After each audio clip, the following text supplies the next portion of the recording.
Hi guys, so today I'm going to be doing a preview of the boxing that's happening on the weekend. So we've obviously got Canelo Alvarez against Jaime Munguia. Should be a good fight. I think it's not the fight that the fans want. It's not the fight that I want personally. I'd rather Canelo against David Benavidez and Munguia against like a Charlo or someone like that to prove that he's worthy of fighting Canelo. I'd say Munguia's biggest wins probably Liam Smith when he fought at 154 pounds. I'd say John Ryder and Derevianchenko. I don't think he's really earned the Canelo fight, but if he's not going to fight Benavidez, I'd say Munguia is probably the better option out of the other guys available, such as David Morrell. Although to be fair, I'd probably rather see the David Morrell fight as well. So the way I think this fight's going to go, obviously Munguia is a very front foot aggressive fighter. He's not got the best defense, unfortunately for him. I think he's going to get counterpunched by Canelo. I think Canelo's head movement will be too good. I think he'll be able to slip out the way of his combinations and get out of range of Munguia's combinations. I feel like Canelo is a bit on the slide. Like, I wouldn't say he's having a major decline. I'd say he's just not at his peak anymore, where when he fought the likes of just after the Golovkin fight, I'd say was his peak. So you've got the likes of Danny Jacobs, you've got the Sergei Kovalev, you've got Billy Joe Saunders, you've got Callum Smith, you've got Caleb Plant. I'd say since that Bivol fight, he's fought a bit differently. He's not at that high tempo. He's trying to load up more on punches, I think, which you saw against Charlo. He was just loading up on punches and it worked because obviously he won, but he's not got those combinations like he used to have, where he like wears his opponents down to the body and eventually finishes them. I'd like to see that Canelo come back. I'd like to see him wear down Munguia's body, throw 2-3 punches to the body and then end up with a finish to the head or something along those lines. But I don't know what Canelo's going to turn up, to be honest. He has looked a bit better recently, or last year he looked a bit better in his fight against Ryder. Absolutely demolished Ryder, but I don't know. I guess we'll have to see what happens. I'm going to say it'll be probably a Canelo points decision, probably like a 9-3, 8-4, something like that. Quite clear Canelo points decision, I think. Yeah, that's my opinions on that fight. And then I thought a potential factor in this would be Canelo's fighting on a Golden Boy promotion show, which is obviously led by Oscar De La Hoya, and we've seen they've had quite a fractured relationship since they've split as promoter and fighter. Canelo's said in the press conference that Oscar De La Hoya has been stealing money from his boxers. Obviously, I don't know what's actually happened. Not many people do actually know what's happened factually, but I don't think Canelo would make that up. I think it's quite entertaining, to be honest, what happened at the press conference. I thought it was quite funny. Canelo squaring off at Oscar De La Hoya. It's a big fight. But yeah, I think Canelo will get the win. While we're talking about Oscar De La Hoya, I think it's important to mention the fact Ryan Garcia has failed a drugs test for Ostarine, I think it was. Yeah, it's just not a good look for boxing. He obviously got that big win against Devin Haney and then tested positive for, or he failed his drugs test on the day before, so the weigh-in, where he missed weight as well by 3 pounds. And the fight day, so he had drugs in his system going into the fight, which is extremely dangerous, and it should obviously never happen. It's obviously hard for the testing companies to know if he's taken it the day before or on the day. It's hard for them to test it in time for them to not let him fight, but I think something needs to be done about that, because you can literally he could severely hurt Devin Haney, and Devin Haney took a beating in that fight. I wouldn't say took a beating. I think he won 7 rounds to 5, but obviously with the knockdowns, I scored the fight 113,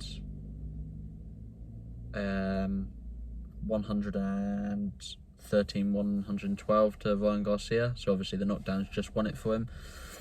It's important just to get drugs out of boxing. I don't know how you can get drugs out of boxing, but it's a major advantage for the drug users, and it's really not fair. It's really dangerous.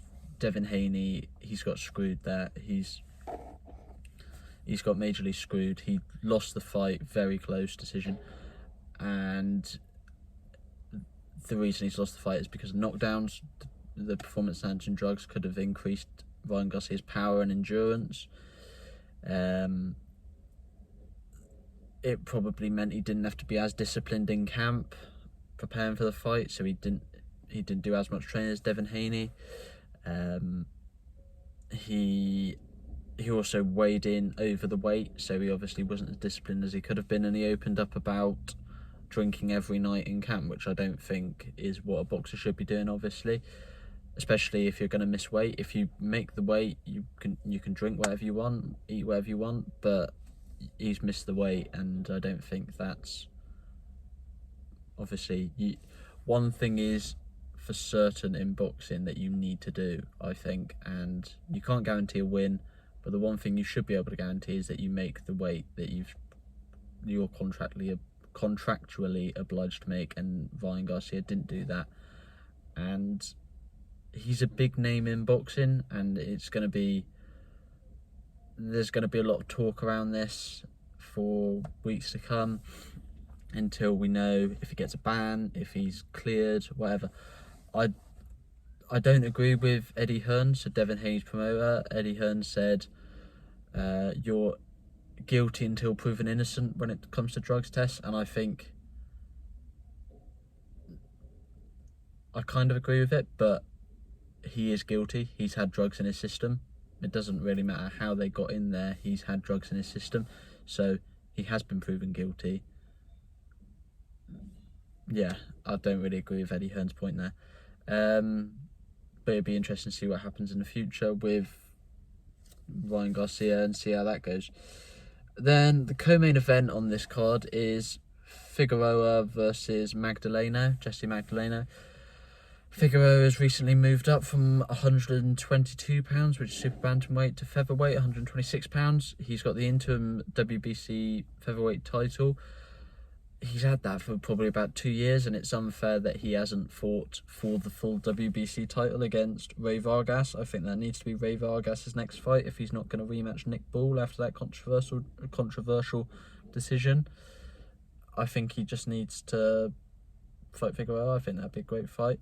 I do back Figueroa to get through this fight, potentially a stoppage, because Magdaleno, he's still not old, but I don't think he's that world level fighter now. He lost to Raymond Ford, obviously, got completely outboxed by Raymond Ford, and I can see Figueroa just wearing him down. Figueroa is a very come forward, aggressive fighter like Jaime Munguia. But yeah, I can see Figueroa getting the late stoppage probably in that fight against Magdalene. And then you've got Barrios against Maidana. I don't know much about Maidana. I know a bit more about Barrios. Barrios obviously lost to Gervonta Davis, lost to Keith Thurman. Had a good win against Yordenis Ugas last time out. Absolutely battered Yordenis Ugas, knocked him down multiple times, and I was surprised in that fight. I thought Yordenis Ugas would win that fight because I didn't rate Barrios that highly, but Barrios he got the win, obviously. Quite a wide win. Well done to Barrios. I expect him to come through this fight. He's fighting for the WBA regular title, so that's not the super champion that Terence Crawford has. I would like to see Barrios fight Stanionis, who's on the fight before this against Maestre. I don't know much about Maestre, so I'm going to say Stanionis might come through that. I don't really know much about Maestre. So Barrios is fighting for the WBC interim title, and Stanionis is fighting for the WBA regular title. So they're both the level down from what Terence Crawford has at welterweight.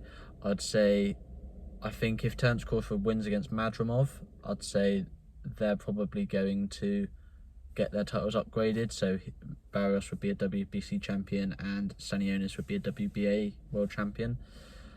I think